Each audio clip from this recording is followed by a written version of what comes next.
Hi everybody, this is Tom from Horizon Hobby and SpektrumRC. Hi. Today I want to do a tutorial video, just a basic model setup with the DX6E. Probably the best beginner radio, and we're going to pair it to one of our best beginner planes, the Hobbyzone Sport Cub S.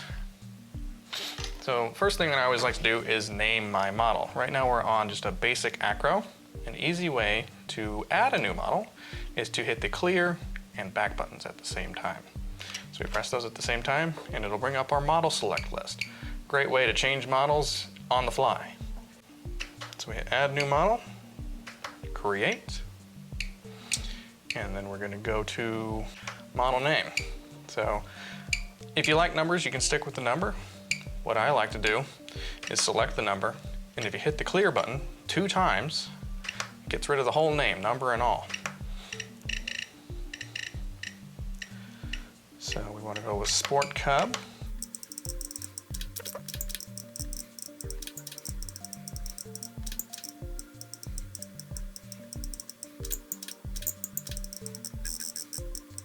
So one simple thing that you might learn to discover is if you go to the right, it'll do lowercase when you first start. So I click on the blank space.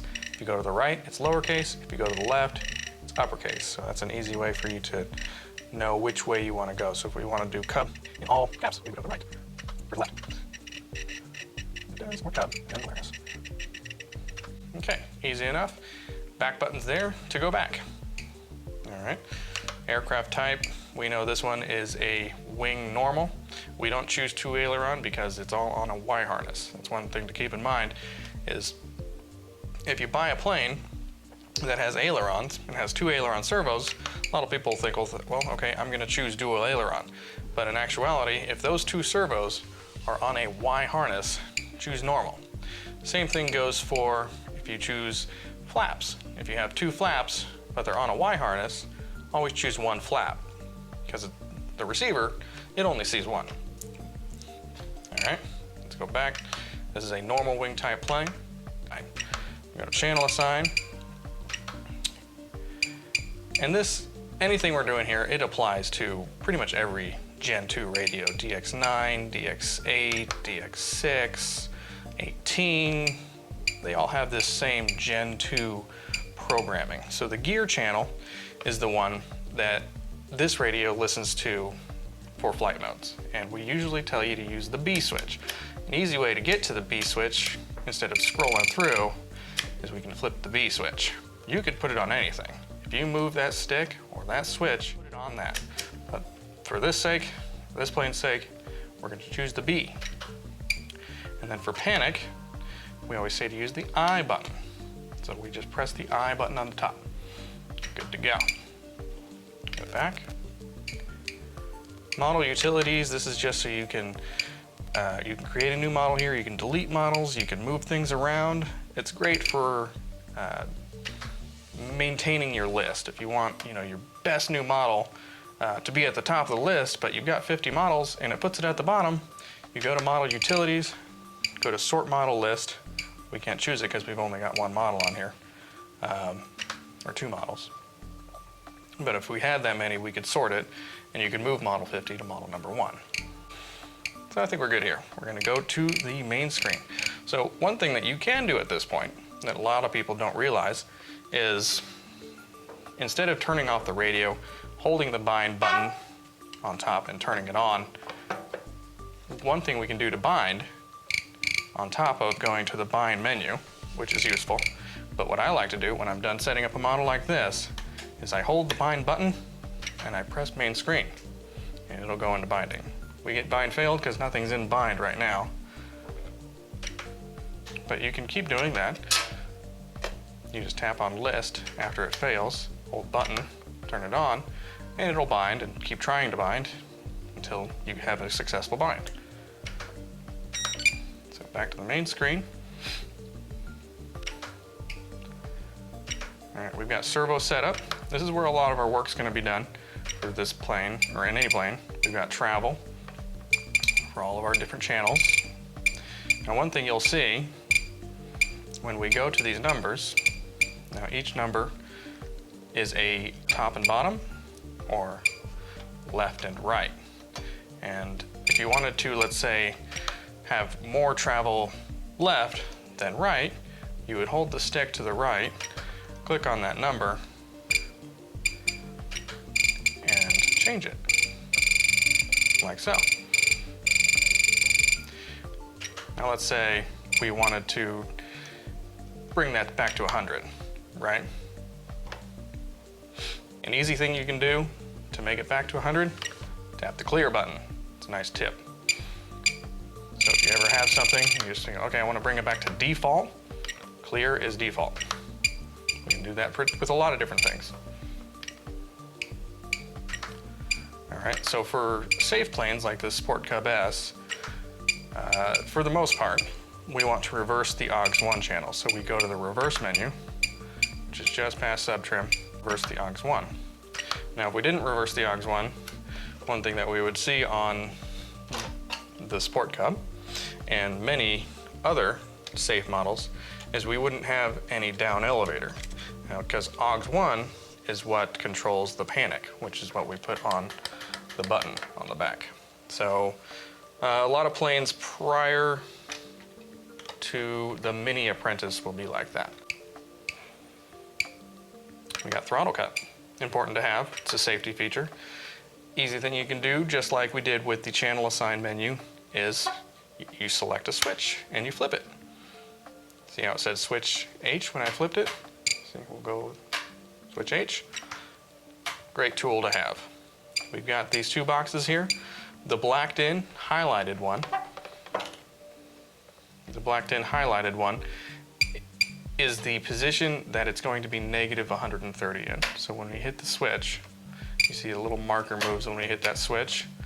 Our throttle stick on our little mini monitor here is not doing anything.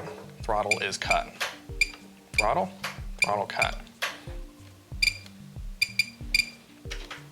The next menu that I want to explain is DR and Expo, which stands for dual rates and Expo. This is where we assign a higher and lower amount of travel onto a switch. And you can think of it as an easier amount of travel or a harder amount of travel. The plane is going to react more quickly at a higher rate of travel, where these surfaces move more in one than the other. So we will easily assign that. Go down to switch on, which is what it's at a default, which means there is no dual rates. It's just on this rate of 100%. We could flip a switch. C. I like using the C switch. Same thing that happened in throttle cut. We've got a box that is highlighted in the curve position. So we've got curve 0 for position 0 and curve 1 for position 1. Now right now, it doesn't assign anything for you. Rates-wise, we have to adjust that. Now it's up to you if you want your high switch position to be high rates or low. Some people like it the other way around. I like putting it down, and a good place to start for many planes is 70%, which is what we suggest on a lot of our bind and flies. So you go to 100% and 70%. You can also put in Expo. For sport planes like this, 15% is usually what I suggest starting with. But this is all, user preference. You may not like Expo. Some people don't. In most cases, Expo is better for planes with larger control surfaces that move more rapidly, even to small stick movements. So that's really the basics with a safe plane, but really that's about it. A couple other menus just to point out is we've got the monitor screen, which is good for just seeing what things are doing what. So if you have something strange going on, check the monitor screen first. It's always helpful to see, okay, I'm not getting elevator. Is my monitor saying I'm getting elevator? If you are, then it's not your radio. One beginner tip is to always do a range test. Anytime that you've changed something in the model or it's a new model, I always do and would suggest everyone do a range test. Range test is performed in the range test menu. It kind of lays it out here. What you want to do is get about 30 meters, which is about 30 good sized steps away from the model. Have a friend help you out if you can, and you hold the bind button, or the I button, and it'll put it into reduced power. If you hold that button and you move your controls and you still have good control, then you passed a range test. What I'll do is I'll hold this button as I'm walking that 30 meters away. And as I'm walking away, I keep an eye on the plane and I move my sticks and I watch that control surfaces move until if I start seeing intermittency or it stops working, I know that I didn't pass a range test if I didn't get to that 30 meters before it started doing that. So I walk away, moving my stick, and let's say I get to 30 meters and we never had any intermittency, we're good to go. But if we did, check to see what the cause of intermittency could be. Could be receiver placement. That's usually the main thing. Just make sure your receiver is not being, the antennas aren't being blocked like underneath a battery or something along those lines. You want to have them nice and free and clear from other electronics inside of your plane, or fuel tanks. That's another thing. Make sure you got your antennas away from fuel tanks. Okay, so now we're going to briefly go over telemetry. If you have telemetry, when you bound, it'll say DSMX 22 milliseconds or 11 milliseconds, and right below that, it'll say telemetry. With this radio, it'll just list it. With a radio that speaks to you, it'll say telemetry. And you'll know you have telemetry signal by the little kind of cell phone-esque signal bars up in the left corner. An easy way to set up telemetry, and this is what I'd recommend, is not to eventually, or originally, you could go to one of these listings and choose an RPM or a telemetry sensor that you have available that you have hooked up to your telemetry receiver. But really, there's a quick and easy and more effective way to do it. You've got the auto config.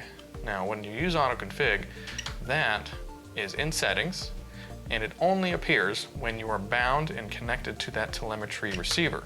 So we'll go to auto config, it'll say configuring.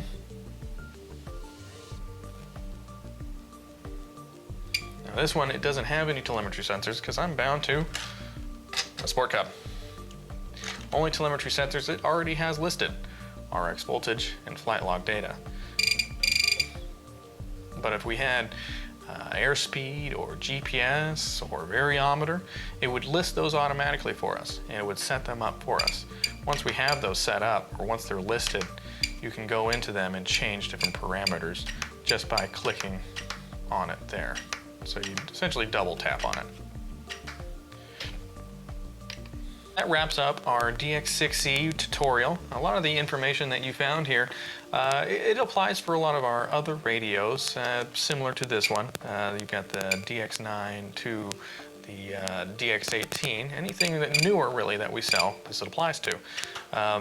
Those radios, they may have more menus that we can go over, but to get the beginner started, what we did here should help a lot. So I hope you enjoyed it. Thank you, and have a great night.